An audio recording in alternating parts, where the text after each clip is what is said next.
آج کی تقریر جو ہے وہ حضور صلی اللہ علیہ وآلہ وسلم کا وہ خطبہ ہے جو حضور صلی اللہ علیہ وسلم نے رمضان سے پہلے دیا، رمضان کے متعلق۔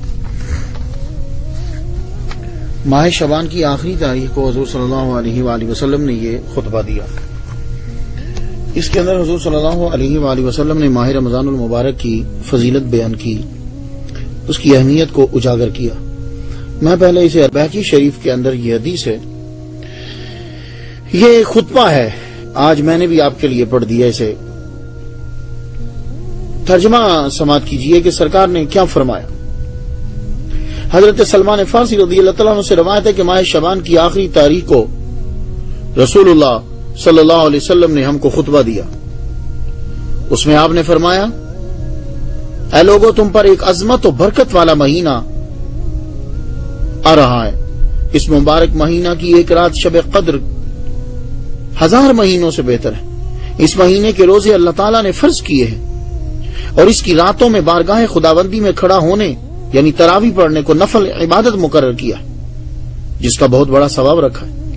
جو شخص اس مہینے میں اللہ کی رضا اور اس کا قرب حاصل کرنے کے لیے کوئی غیر فرض عبادت یعنی سنت یا نفل ادا کرے گا تو اس کو دوسرے زمانہ کے فرضوں کے برابر اس کا ثواب ملے گا، اور اس مہینہ میں فرض ادا کرنے کا ثواب دوسرے زمانے کے 70 فرضوں کے برابر ملے گا۔ یہ صبر کا مہینہ ہے اور صبر کا بدلہ جنت ہے۔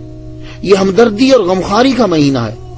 اور یہی وہ مہینہ ہے جس میں مومن بندوں کے رزق میں اضافہ کیا جاتا ہے۔ جس نے اس مہینے میں کسی روزے دار کو اللہ کی رضا اور ثواب حاصل کرنے کے لیے افطار کرایا تو اس کے لیے گناہوں کی مغفرت اور آتش دوزخ سے آزادی کا ذریعہ ہوگا، اور اس کو روزہ دار کے برابر ثواب دیا جائے گا، بغیر اس کے کہ روزہ دار کے ثواب میں کوئی کمی کی جائے۔ آپ سے عرض کیا گیا، یا رسول اللہ، ہم میں سے ہر ایک کو تو افطار کرانے کا سامان میسر نہیں ہوتا، تو کیا غرباء اس عظیم ثواب سے محروم رہیں گے؟ آپ نے فرمایا، اللہ تعالیٰ یہ ثواب اس شخص کو بھی دے گا جو دودھ کی تھوڑی سی لسی پر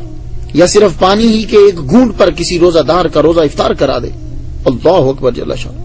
رسول اللہ صلی اللہ علیہ وسلم نے سلسلہ کلام جاری رکھتے ہوئے آگے ارشاد فرمایا کہ اور جو کوئی کسی روزے دار کو پورا کھانا کھلا دے اس کو اللہ تعالیٰ میرے حوض یعنی حوض کوثر سے ایسا سیراب کرے گا جس کے بعد اس کو کبھی پیاس ہی نہیں لگے گی تاکہ وہ جنت میں پہنچ جائے گا۔ اس کے بعد آپ نے فرمایا، اس ماہ مبارک کا ابتدائی حصہ رحمت ہے، درمیانی حصہ مغفرت ہے اور آخری حصہ آتش دوزخ سے آزادی ہے۔ اس کے بعد آپ نے فرمایا، اور جو آدمی اس مہینے میں اپنے غلام و خادم کے کام میں تخفیف اور کمی کر دے گا اللہ تعالیٰ اس کی مغفرت فرما دے گا اور اس کو دوزخ سے رہائی اور آزادی دے دے گا۔ سبحان اللہ۔ یہ وہ خطبہ ہے حضور نے جو رمضان کے سے پہلے اور شعبان کے آخری یوم میں حضور نے دیا۔ اس کے اندر خواتین و حضرات بہت ساری باتیں سرکار صلی اللہ علیہ وسلم نے، ایک تو چیز یہ ہے کہ آپ نے فرمایا کہ اس مہینے کے اندر ایک رات آ رہی ہے جو 1000 مہینوں سے افضل ہے، اور ایک 1000 مہینے کے اندر کم از کم 30,000 راتیں تو ہوتی ہیں نا، تو 30,000 راتوں سے وہ رات جو ہے وہ افضل ہو جائے گی، کم از کم، برابر نہیں، افضل۔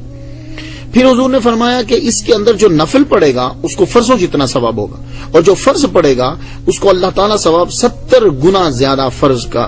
ایسے ایک فرض پڑا تو گویا کہ اس نے 70 فرض پڑے، تو اللہ تعالیٰ اتنا ثواب جو ہے اسے عطا فرمائے۔ رمضان المبارک کو حضور صلی اللہ علیہ وسلم نے صبر کا مہینہ بھی قرار دیا، اس کے اندر آدمی صبر کرتا ہے اور صبر کے بدلے میں جنت ملتی۔ اور خاص طور پہ جو بات کی گئی وہ روزہ افطاری کروانے کی اس میں کی۔ آپ نے فرمایا کہ جو کسی کا روزہ افطار کرواتا ہے تو اللہ تعالیٰ جو ہے وہ اس کی مغفرت فرما دیتا ہے۔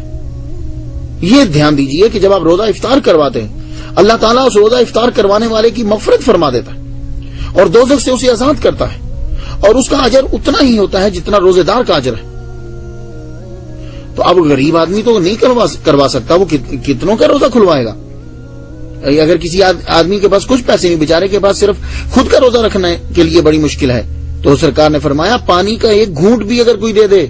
وہ غریب ہے، اس کے پاس کچھ نہیں ہے، یا دودھ میں تھوڑا سا پانی ڈال کے اس کو بڑھا دیا، لسی بنا دی، تو کسی کا روزہ افطار کروا دیا، تو حضور صلی اللہ علیہ وسلم فرماتے ہیں کہ اللہ اس کو بھی ثواب عطا فرمائے گا۔ اور جو کسی روزے دار کو پیٹ بھر کے کھانا کھلا دیتا ہے اللہ اکبر جل شانہ،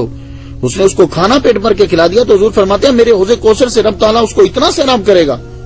کہ اس کو پھر جنت پہنچنے تک پانی پینے کی ضرورت نہیں ہوگی، اس کی اللہ تعالیٰ پیاس بجھا دے گا۔ اور خاص طور پر جو اس خطبے میں آپ نے فرمایا، کیونکہ روزہ جب آدمی رکھتا ہے تو کمزوری ہو جاتی ہے، ویکنس ہوتی ہے، تو اب ظاہر ہے کہ ماہ رمضان المبارک کے اندر فیکٹریز میں چھٹی تو نہیں ہو جاتی نا، اداروں میں چھٹی تو نہیں ہوتی۔ آپ کی فیکٹری میں کوئی کام کرتا ہے، آپ کے انڈر مزدور کام کر رہے ہیں، آپ کام لے رہے ہیں ان سے، وہ غلام ہیں، ملازم ہیں، تو روزے کے اندر اگر آپ نے ان کے کام میں تخفیف کر دی، سختی نہ کی، تو حضور صلی اللہ علیہ وآلہ وسلم فرماتے ہیں کہ اللہ تعالی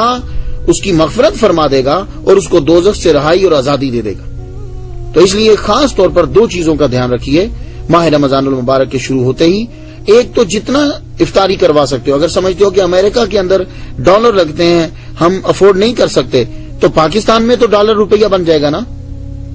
تو وہ ڈالر جو ہے وہ جب وہاں 83 81 80 بن جائے گا تو آپ سنیے کہ 80 سے آپ $1 سے وہاں پیٹ بھر کے آپ ایک روزہ دار کو کھانا کھلا سکتے ہو، تو آپ وہاں پیسے بھیج دو۔ تو جو کسی کا روزہ کھلوا دیتا ہے اللہ تعالیٰ اس کے گناہ معاف فرماتا ہے، وہ پیٹ بھر کے اگر کھلا دیا تو سیراب کرے گا اللہ تعالیٰ حوض کوثر سے۔ تو خواتین و حضرات یہ چیز، اور دوسری چیز ہے آپ کے گھر میں کوئی کام کرتا ہے، آپ کی فیکٹری میں کام کرتے ہیں، آپ کے انڈر ملازم ہیں، تو کام ذرا نرم کر دیجئے، کام نرم کر دیجئے، اس سے کام تھوڑا لیجئے، اور اگر کام ہارڈ ہے تو اس کو ریلیف، اس کو جو ہے بریک دیجئے، 1 بار 2 بار 3 بار بریک دے دیجئے۔ تو روزہ دار کو جب آپ اس سے کام نرم تخفیف کریں گے اس کے کام کے اندر، تو اللہ تعالیٰ آپ کے جو ہے وہ گناہ معاف فرما دے گا۔ خواتین و حضرات، یہ وہ خطبہ تھا حضور صلی اللہ علیہ وآلہ وسلم کا جو آپ نے آخری دن دیا۔ If you like the video, don't forget to share and subscribe to Amina.